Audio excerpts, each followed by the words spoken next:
right. Well, welcome back, guys. We've got Glen, Griffiths, and Mike Sidhu of the IB Canada group here.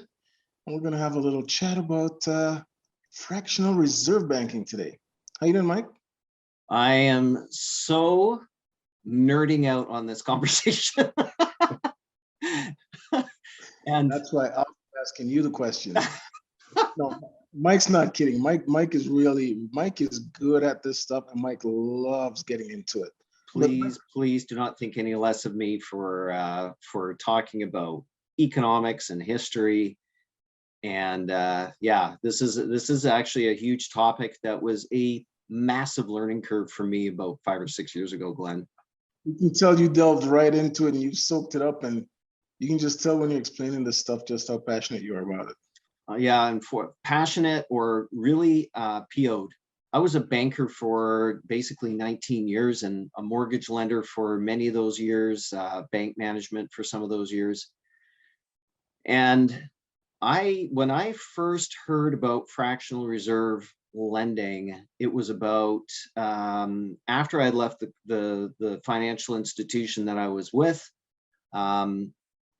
But that's not part of their education. That's not part of their financial literacy. And when I really started digging into some of the overall weakness within the system, I took my authorized practitioner course. I was having a real challenge wrapping my head around fractional reserve lending. And so I had a conversation with Dr. Robert Murphy, great economist. Man, takes really complicated stuff and makes it really simple. And so he boiled it down for me. He made it basic for me to understand. So I'm excited to share. Yeah, like I said, this is a bit of a topic that not a lot of bankers know about. Not a lot of certainly clients are aware of it unless you're really peeling behind the layers of the fragility of the system overall. So, yeah. No, that's great. And you mentioned that, yeah, while I was going through that course as well to become an authorized practitioner, going into that topic, I was going, wow, this is insane. Now we know why these record profits keep coming year after year. But, where did that term fractional reserve banking come from? Well, I think, we got to get in our time machine, Glenn, and go into the Wayback Machine into Florence, Italy, and to really the origins of banking. Murray Rothbard, if nobody has ever read Murray's writings on the history of banking and the history of economics, if you really want to geek out and read some of his stuff, he's got some fantastic research and evidence on not only the history of loan banking, which was the Medici style of banking, where you would have the Medicis set up their tables in the piazza in Florence, Italy, and do transactions between the people that had money and the people that needed money, and they would essentially broker loans. And they were the first one of the first financial underwriters. And of course, people would borrow money for different reasons. Maybe it was a farmer who needed to borrow money for, buying more seed for his crops that he was going to plant. And whatever the case may be, there was a need for finance. So what the Medicis did is solved the need for finance by being a banker. And so that's loan banking. Murray Rothbard calls that loan banking, where they're simply facilitating the loan and taking that deposit, that investment amount, and they're helping that client or that person make the investment in a loan. And so they would take a percentage off the top, and sometimes it was quite usurious. The rates were pretty usurious, but other times they were reasonable rates. I mean, otherwise people wouldn't be borrowing. But Murray also talks about the other type of banking, which is deposit banking, which is completely a different history than loan banking. The history of deposit banking was, and I think Nelson talks about this in his book, but there's basically 3 different ways to produce and gain wealth. Number 1, you produce something. Number two, you produce something different and trade for the things that you want. Or number three, and it's the labor-saving device. The first labor-saving device ever made was theft. So people, as they amass their real money and their wealth in precious metals, because going back to the history of gold as money, gold was seen as something that was easily divisible. It was fungible. It remained. It kept for centuries. Like all those Spanish galleons in the bottom of the Caribbean, that gold hasn't tarnished over 500 years at the bottom of the ocean. So all these benefits of having gold, but the problem with having gold lying around in your house was that people would come by and take it. So in order to solve that problem, people with gold would take their gold to a secure location, have it locked up, and it would be protected in a vault. And they would receive a receipt for that gold on deposit. And they would be able to go back to the bank or vault, whatever you want to call it, the original banks, and be able to take those receipts in hand and trade them back for, take that paper money and get their real money. And so it was always this swap of a receipt. But people started to realize that as long as I had a receipt, hey, guess what? I didn't need to go back to the bank to get my money. It was as good as real money. These paper receipts started flying around, which really were the currency, right? That's paper money or paper currency that the banks had the ability to establish. And of course, banks figured out real quick, hey, if people need to give us back, we can start lending out these papers based on the amount of gold that nobody's getting anymore. So why not make extra receipts for this money and maybe charge people interest, and hey, let's get some more money. So going back to what Murray Rothbard says, hey, this is illegitimate. This is deception. This is fraudulent banking. So essentially, fractional reserve banking, if I could define it, means that the bank has lent out more than what it owes people currently. So imagine if we tried that, we might end up in jail. Well, the way that banks operate, like Nelson says, if people really recognized how banks and governments treated their money, they would be under the jail, not in the jail. And Henry Ford quote him real quick. He said, if people understood the process of banking, there would be a revolution tomorrow. So yeah, it is something that people just don't think about. And I worked for a credit union thinking that they were better than the bank, but really coming to realize that they were just a wolf in sheep's clothing, because all financial institutions run under the same legislative principles. I had this debate with a staff member there that they didn't realize that they were fractionally reserve lending. They were lending out more money than what was on their bank deposits. And the problem, Glenn, is that how much of fractional reserve lending, this was Murray Rothbard's big problem, was the dissolution or the debauchery of the money supply, because banks they can multiply their money multiple times by lending out the same dollars on deposits again and again and again. And that's a problem. Wow, that certainly is an earful, right? I think when people really recognize it, they're like, how is this even legal? And I think a big thing about the way the financial overall system has been developed in the last 200 to 300 years is now we have become dependent on easy money, fractional reserve lending. Like if fractional reserve lending stopped tomorrow, what would happen to the economy? What would happen to people's faith in both government currency and banks in general.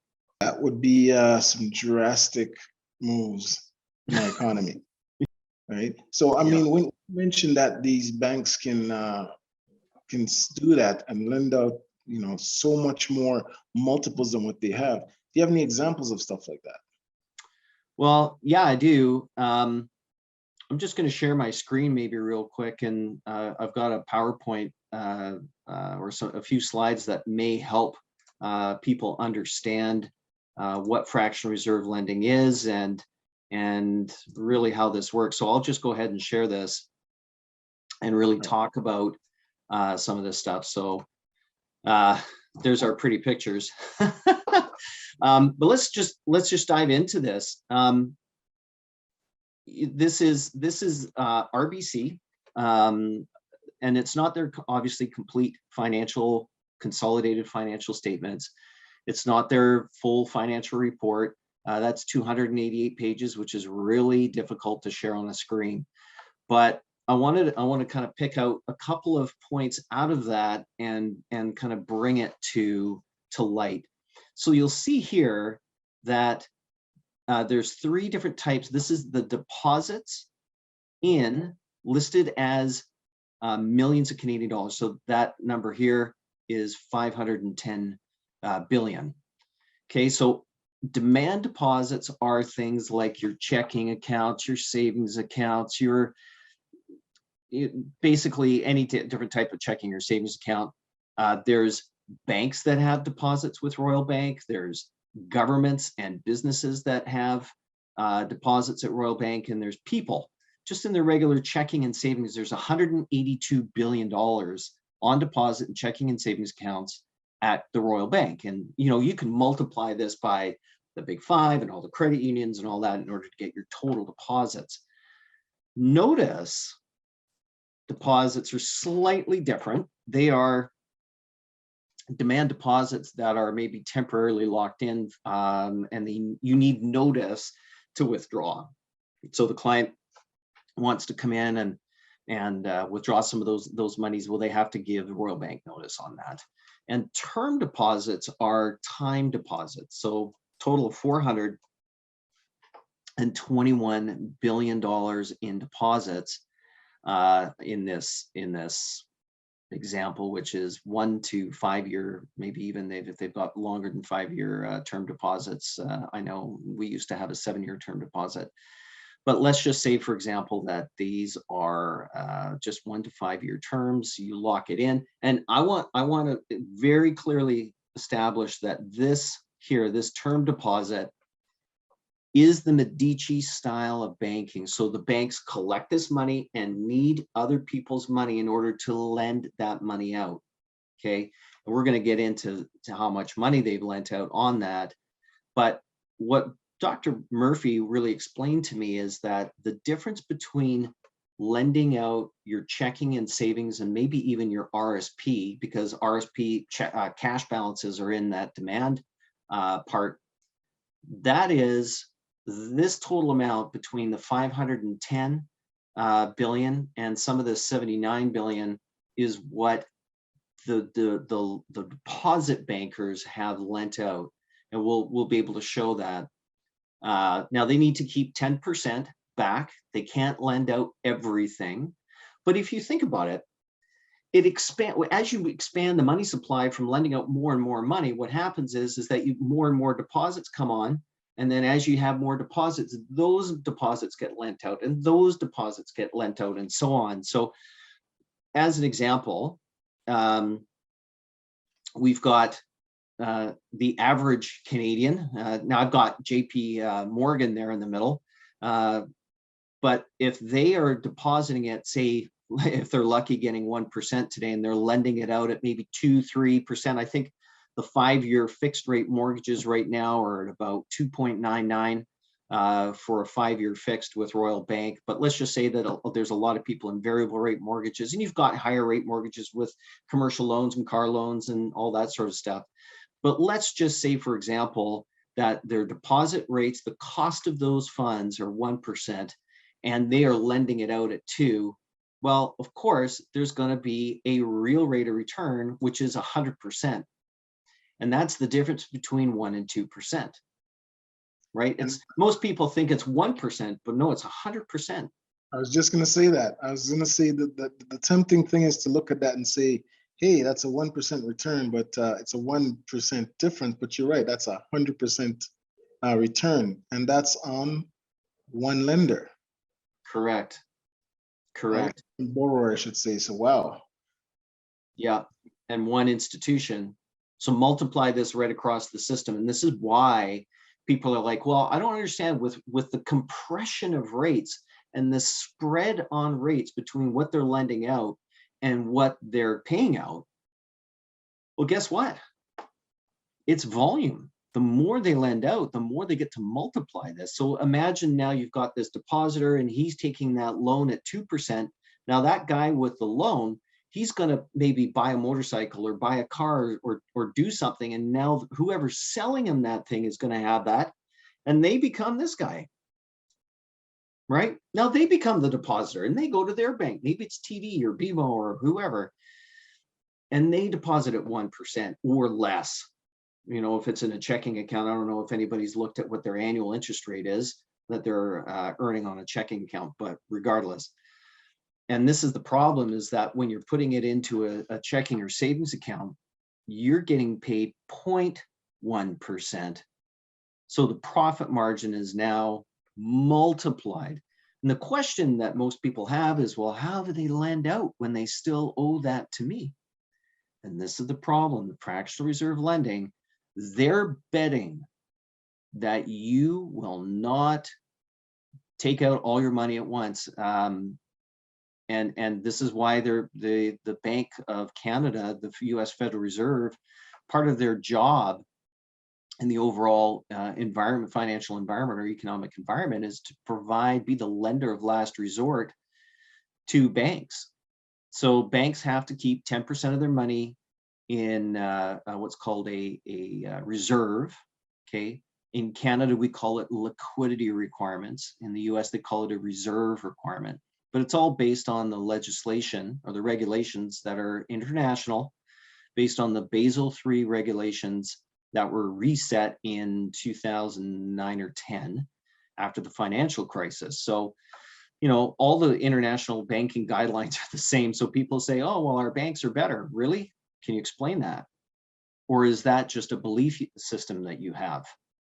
Because we are about as strong as the banks in the States from how much they can lend out of the money that they have on deposit, plus the bail-in legislation, which was passed in 2016, first year of the Liberal government. And it wasn't the Liberals that proposed it, it was the Conservatives that proposed it. But basically, instead of providing bailouts to banks, they're going to take the depositors' money and use that as liquidity. And you're going to get transferred. In the event of a bank failure, you're going to have your money turned into poof. It's going to become shares in the bank.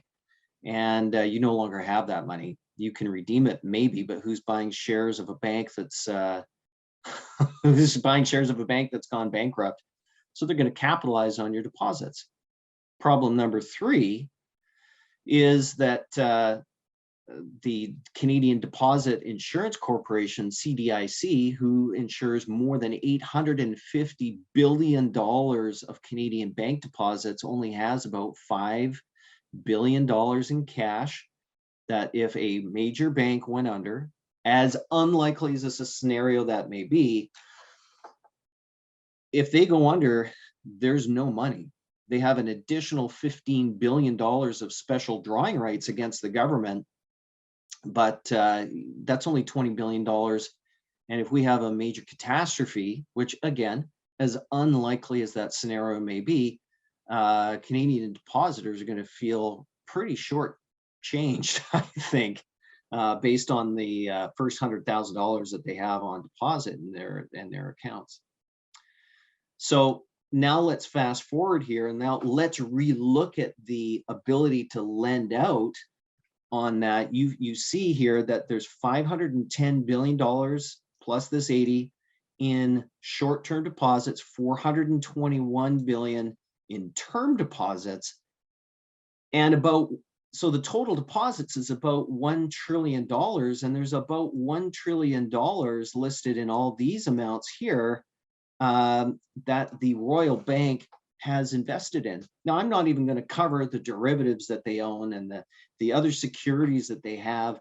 This is just pure cash loans that are in and out, and why banking is the most profitable place, because most people don't realize that the money as they're sitting on it is being lent out, right? And you and I talked about the opportunity cost before, Glenn, but this is a whole new level of understanding for people that really want to know, kind of peel the curtain back behind banking. And I like the analogy of somebody recently was saying, this is where we are in society, is that they pulled back the curtain of Oz, and they can now see the Wizard of Oz at his little control panel trying to figure things out. So now let's relook at this in terms of the total amount here. Well, 421 billion. Well, it's way more than 4 billion that they've got lent out, and a deposit and checking. That's actually about the whole thing. They've lent out on $1 trillion. They've basically lent out $900 billion, right? And going back here, that's on this amount here, right? This is deposit banking, or this is loan banking. This is deposit banking. And now we can see, what happens is the expansion of money through a fractional reserve system. The impact that it has in the economy is how individual deposit holders at a bank participate in the financial destruction of the value of a dollar. So it's just an unbelievable problem that people don't even recognize. And every time that the Bank of Canada backs up another deposit, or they do a repo, where they're buying short-term bonds basically from the banks, they're maybe doing a mortgage swap or something like that. That also gives more liquidity to the bankers to turn debts into assets, and turn assets into more loans, and more loans equals more profit, 9 times that profit. Wow, so it's just one circle keeps going round and round and round. 100%. Wow. That's amazing. As you said a little bit earlier, they get the deposits in, the more they loan out, the more deposits they get in, the more they can continue that cycle. Yeah. Right. So, wow. So what do we do about something like this, Mike? Well, I think Carlos Lara and Bob Murphy and Nelson Nash, who wrote the book, The Case for IBC, pointed out, and really how privatized banking really works, which was really the magnum opus for Carlos and Bob. It's a very heavy book to read from an economic standpoint. It'll probably go over most people's heads, but in that book, they really hammer into the solution of getting your money out of the bank. And there's a wonderful word that I like using all the time, and it's called hegemony. And that basically means is that when banks try to say that they're the only place that you can bank, they've got this monopoly, a cartel on banking. That's not true. That's not the case. They are not always in charge. They're in charge of the money supply, certainly by the look of this graph here, but you can actually exit the banking system, get your money out of that fractional reserve lending system, and put it into something that is 100% reserve. And this goes right back to the beginning of my history lesson, which was the Medicis were doing legitimate banking when they were acting as a facilitator between depositor and borrower, and entering and helping broker a deal for a loan that was actually doing something, but they weren't multiplying. They weren't taking the proceeds of that and doing it again. So that's the big thing that Carlos and Bob, and again, in their book, How Privatized Banking Really Works, really goes through how to exit the banking system and take the sovereignty back of your money. And if more and more people did it, we can actually create a ripple effect, and maybe we can get back to sane money principles, sound money principles that these guys talk about in their books. Becoming your own banker, how privatized banking really works, and the case for IBC. Some definite must reads there. Excellent. Well, Mike, I mean, this is a little mind blowing, but it's good to see it laid out on the chart, because we, again, you hear fractional reserve banking mentioned, but not realizing just what this is and how it affects us. Wow. And of course, I'm being a little facetious, but we know what the solution is that each person can start doing for themselves, right? And nothing like our logo just behind us to kind of drive that home, right? IB Canada Group, infinite banking will definitely help you to get away from relying on such a system and having it thusly affect you as badly as it can, right? Well, of the money supply. Yeah. And you know what, Glenn? Not only can you pay attention to the bigger issues and you say, oh, well, I can't make a difference. Yeah, actually you can.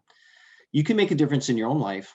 You can secure your own capital in your own life, but also paying attention to the tax on money and the taxation principles of reducing the headwinds of tax on your money and combining both an ability to affect change, be the change you want to see in the world, right? Have the ability to create change in your own life, plus the tax benefits as the tools, the financial tools that we use at IB Canada Group have really preferred tax treatment within the Income Tax Act, and that's protected within the Income Tax Act. So, no, we can definitely help the Canadians out there do some special things for themselves and their families. 100%, Glenn. Yeah. Well, thanks for inviting me on here today and allowing me to just spew some things that are just on the top of my mind, for sure. So, well, as I said before, guys, Mike loves this topic. He loves enlightening us about it, and he did an awesome job with that. So thank you so much, Mike. Appreciate it. All right, guys, don't forget, like, subscribe, and let us know what you think. Take care. IB Canada Group, your independent authority for information on the infinite banking concept.